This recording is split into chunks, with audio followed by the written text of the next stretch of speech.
Hello बच्चों, नमस्कार। आज की कक्षा में हम नाटक सूतपुत्र के चतुर्थ अंक को समझेंगे। नाटक सूतपुत्र में सबसे महत्वपूर्ण अंक चतुर्थ अंक कर्ण की श्रेष्ठ दानवीरता और श्रेष्ठ युद्धवीरता है।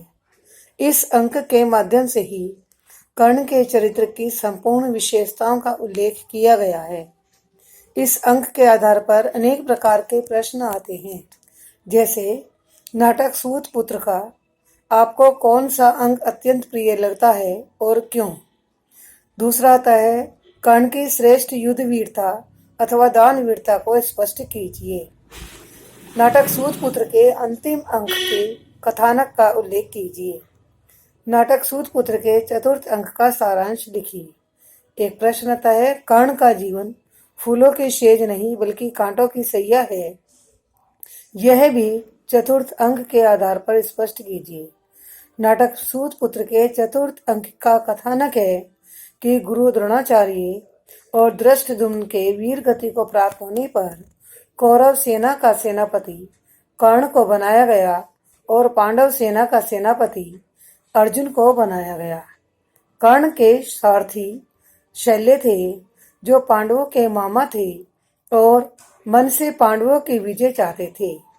उन्होंने कर्ण का सेनापति विवशतावश बनकर उसे कदम कदम पर हतोत्साहित किया।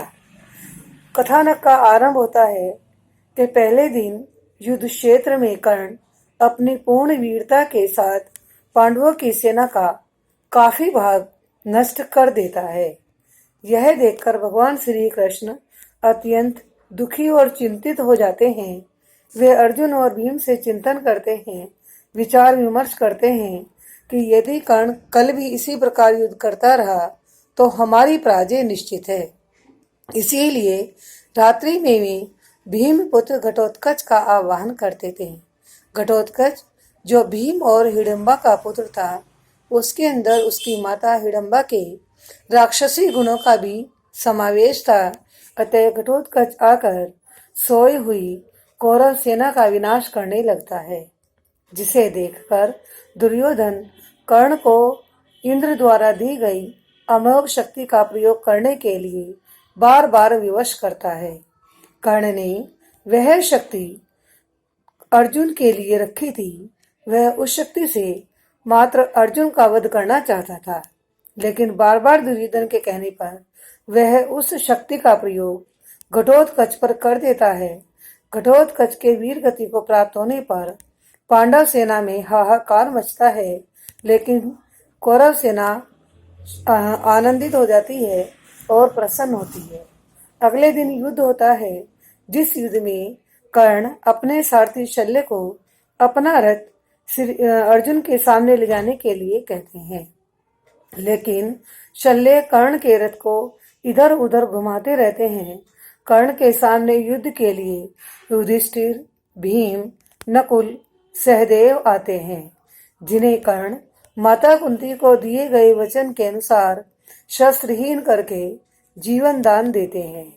यह देखकर शल्य कर्ण पर कटाक्ष करते हैं कि हे सूतपुत्र, अगर तुम इन पांडवों को मारना नहीं चाहते तो क्यों पकड़ रहे हो? क्या तुम अर्जुन की वीरता से भयभीत हो? कर्ण इस बात का कोई उत्तर नहीं देते, क्योंकि वे तो माता कुंती को दिए गए वचन का पालन कर रहे होते हैं। ठीक है, शल्य से कर्ण केवल एकमात्र आदेश देते हैं कि तुम मेरा रथ अर्जुन के सामने ले जाओ। शल्य कर्ण का रथ अर्जुन के सम्मुख ले जाते हैं तो अर्जुन कर्ण को देखते ही युद्ध की ललकार देते हुए कर्ण के रथ पर तीर छोड़ता है, जिससे कर्ण का रथ कई कोस पीछे चला जाता है। कर्ण भी प्रति उत्तर में अर्जुन पर 2 तीर मारते हैं। पहला तीर श्री कृष्ण के चरणों में अभिवादन हेतु है तथा दूसरे तीर से अर्जुन का रथ कुछ कदम पीछे हटता है, जिसे देखकर श्री कृष्ण कर्ण की वीरता की प्रशंसा करते हैं। यह देखकर अर्जुन कर्ण श्री कृष्ण से कहते हैं कि हे केशव, आप सखा और मित्र तो मेरे हैं, लेकिन प्रशंसा शत्रु की कर रहे हैं।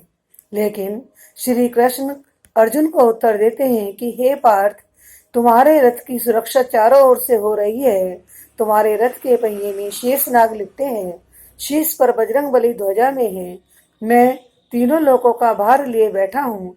फिर भी अर्जुन ने यदि तुम्हारा रथ पीछे धकेल दिया तो वे वास्तव में प्रशंसा के योग्य हैं। युद्ध आरंभ हो जाता है। दोनों ही श्रेष्ठ गुरुओं के शिष्य हैं, अतः अपनी एक से एक अद्भुत धनुर्विद्या का प्रयोग वे एक दूसरे पर करते हैं। एक बार कर्ण के प्रहारों से अर्जुन मूर्छित से हो जाते हैं, जिन्हें श्री कृष्ण युद्ध से अलग ले जाकर मूर्छा से सचेत करते हैं और पुनः युद्ध के लिए जागृत करते हैं। लेकिन श्री कृष्ण विचार भी करते हैं कि यदि कर्ण को युद्ध से विचलित न किया गया तो अर्जुन की पराजय निश्चित है और पांडव हार जाएंगे। अतः जब वे पुनः युद्ध क्षेत्र में आते हैं तो कर्ण का रथ किसी रथ के दलदल में फंस जाता है या गड्ढे में फंस जाता है।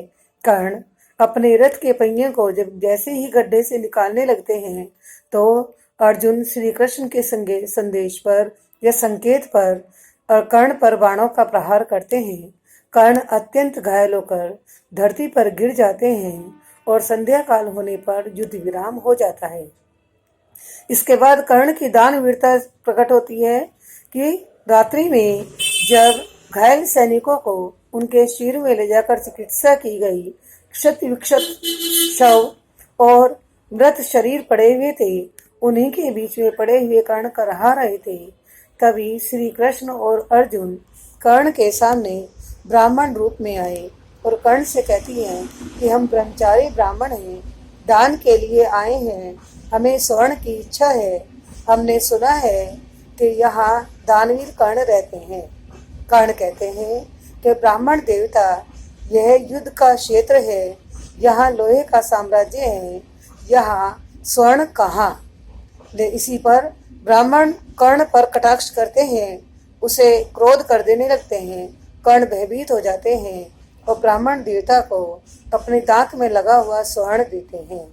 दान लेने के बाद श्री कृष्ण और अर्जुन अपने वास्तविक रूप में आते हैं और कहते हैं, श्री कृष्ण अर्जुन से कहते हैं कि हे पार्थ, तुम्हारे अग्रज कर्ण जो श्रेष्ठ युद्धवीर ही नहीं बल्कि महान दानवीर है, तुम्हें सबको इन्हें श्रद्धा से नतमस्तक करना चाहिए, इनका सम्मान करना चाहिए। इसी के साथ चतुर्थ अंक समाप्त हो जाता है। धन्यवाद।